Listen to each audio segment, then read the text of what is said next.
I know going into this, I'm not going to be able to sway. People think that's the best line. Okay, I get that. Here's why I don't think it is. Because again, it reinforces to me that it's strength that is hiding inherent weakness. He says, I could stand up here all night. No, if you thought that you could stand up there all night and comport yourself well and look good and explain your points and win people over, you wouldn't have to cut it by 50%. You want to cut it because, look, if cutting debates makes you strong, then Debbie Wasserman Schultz is the strongest person on the planet because she cut all the Democratic debates, basically. Why is she not strong then?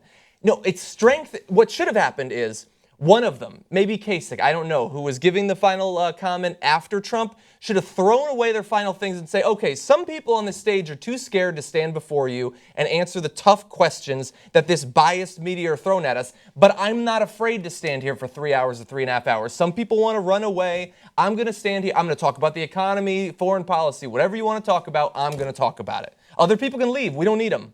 We got the answers right here just at my podium. Yeah, that's dumb.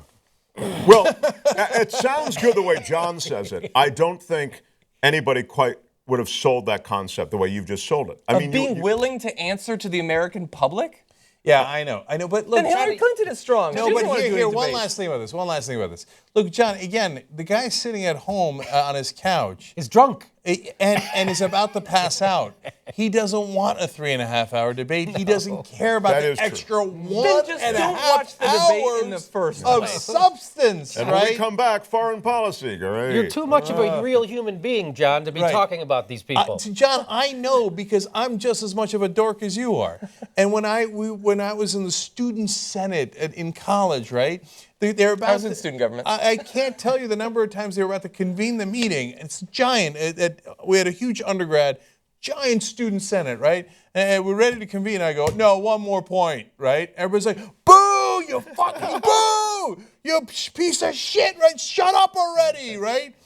And that was me too. Okay.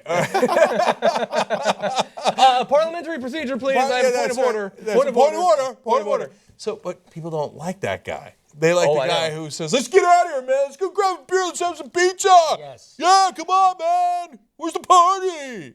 And that's what Trump is. We don't deserve He's democracy. the howler monkey. So we don't deserve democracy in this country. So Trump is the John Belushi in the middle of a bunch of Dean Totally. wormers, There you go. right? Yeah. That's what he's being right now. But the weird thing is that the Republicans really like Dean Wormers, but they also like John Belushi. It's weird, right? Yeah. Because they're all about that. But it's weird. It's also interesting that you were a senator in college.